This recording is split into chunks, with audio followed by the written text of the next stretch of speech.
Una-una po kasi, Tito Boy, contestant na ako sa lugar namin sa Victorias, kilalang kontesero, ilang beses na rin na nag-champion sa singing contest. Kaya, nung nakita ko sa TV yung tawag ng tanghalan, naisipan ko parang... Saan to? Sa bahay nyo? Sa bahay. Habang nanonood, okay? Kasi yung pinakamalinaw na stasyon dun sa Visayas talaga, ABS-CBN. Kaya... Okay. Kaya yun po, naisipan ko baka pwede ako dito. Malaking premyo mapapananunan ko dito. Pag ako nanalo, makalaking tulong sa mga magulang ko. Humingi pa ako sa barangay ng resolution na pwedeng magpadala ng sulat sa mayor. Bigyan ako ng konting pamasahe papuntang Manila. At ibinigay naman sa'yo. Pangalan ng mayor? Mayor Francis Frederick Wantan Palanga. Sinong kasama mo? Si Papa po. Anong inawit mo? Lean on? Lean on me. Okay. Just a few lines nga. Lean on me when you're not strong. I'll be your friend. Galing naman. Pagkatapos ng audition, anong sinabi ng staff? Maghintay daw ako para sa level 2. Sa madaling salita, napunta ka sa level 2. Opo. Level 2, anong kinanta mo? Air Supply po. Ano na? Anong kanta na? Few lines.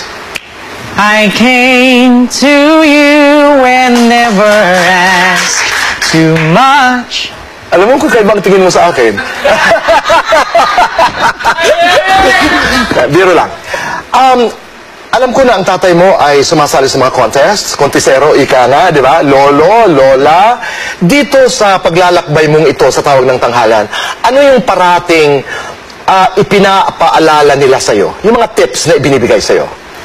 Every time na nakakanta ako sa entablado, kung ano po yung meaning ng kinakanta mo, pinilabas mo po yung sa expression. Halimbawa, sige nga.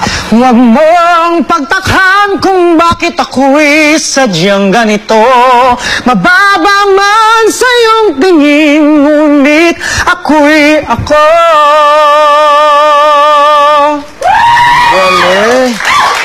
Gusto ko sana gayahin pero hindi ko kaya. Sa lahat ng artista na iyong nakita, dahil siyempre nung ikay natawagan na, ikay dumating na dito sa ABS-CBN, marami ka nakakasalubong ng mga artista. Sino yung artista talaga na namangha ka? Una-una po si Mr. Billy, tsaka si Andrew. Yung una ko nakita pag pasok ko. Bakit si Billy? Dahil isoy, no? Ang gwapo. Sa TV ko lang po nakikita talaga. Siyempre po na star-struck ako. Si Ann Curtis, ano yung una mong reaksyon nung nakita mo? Nung una ko siya nakita nung nagde-defend na ako. Ang ganda po. Maganda. Maganda. At dahil napapag-usapan ho natin ang maganda, Nuven, ang aking katanungan ay, napag-alaman namin, dahil kami nagre-research, na ikay may girlfriend, na kayo'y mag-iisang taon na kilala mo sa isang bakery. You have to tell me the story.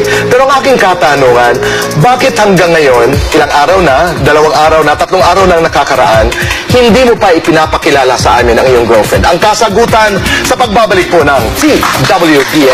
Sa TWBA, kasama pa rin po natin si Nuven Belleza, ang tawag ng tanghalan Grand Champion. Congratulations muli. Off-cam, sabi ni Nuven, Tito Boy, balato mo naman sa akin yung pribado kong buhay. I'm sorry, pero dapat masanay ka dito. Huwag na natin siyang pangalanan. Pero natutuwa kami dahil hindi ka lamang champion, champion ka rin sa puso. Di ba? Okay. Just tell me, ikwento mo lang sa akin ang kaya mong ikwento, kahit walang detalye. Nagkakilala po kami sa isang bakery. Doon po, nagsimula na... Doon ka nagtatrabaho noon? Nang off-season po kasi. Pag off-season sa Tubuhan, close yung factory ng asukal. Kaya naisipan kong lumuwas ng city para magtrabaho. Bali extra. At yun, nakikinig ko naman. You know what's so admirable about this is ayaw mong mabakante habang wala pa yung tubo, maghanap ng trabaho para makatulong sa pamilya. Kasi lahat ng iyong mga interviews, parati kang bumabalik doon sa pamilya dahil gusto ko makatulong sa pamilya. Di ba? Okay ba ang pamilya mo sa kanya? Okay din po. Minsan, pumupunta siya sa bahay. Okay. Inaalagaan niya minsan yung mga kapatid ko. Naiintindihan niya kung anong status ko. Kasi ako po yung panganay. Pero gaano kalaking inspirasyon ang girlfriend mo habang kumakanta ka? Normal po kasi sa ating lahat na bilang tao, nagmamahal, nararamdaman po natin yan eh. Kaya, minsan kahit napagod ng pagod ka na, alam mo na nandyan siya nakasuporta, parang namawala lahat ng pagod mo. Yun po. Tama. Anong kanta mo para sa girlfriend mo? Kantahin mo a few lines. You're my everything.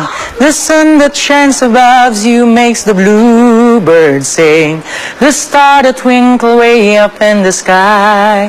Tell me I'm in love. Galing. What is your song for your family? You say you love me just as I am. You always treat me the best that you can. Salamat, Noven, for being such a good sport. Congratulations. Thank you. Mabuhay ka. Thank And you. God bless you. Thank you po. Okay? We have to do fast talk in 2 minutes. Okay? Handa ka na ba? Alright. Tubo palay. Tubo. Baka kalabaw. Kalabaw. Mabango, maputi. Mabango. Mahusay kumanta o magaling magluto. Mahusay kumanta. Paboritong kanta ng Air Supply. Now and forever. Paboritong hurado. Ray Valera. Paboritong Showtime host. Vice Ganda. Nakakailang sanduka ng adobo ng nanay mo. 5. Paano ka kiligin? Nagbablush. Nakailang girlfriends ka na? 9. Bibisitahin ka namin sa Victoria City. Saan mo kami dadalhin? Gawa ko na Eco Park. Singer na nais mong makaduet. Air Supply Journey and Michael Bolton. Pinakamahusay na singer sa Pilipinas. Martin Rivera.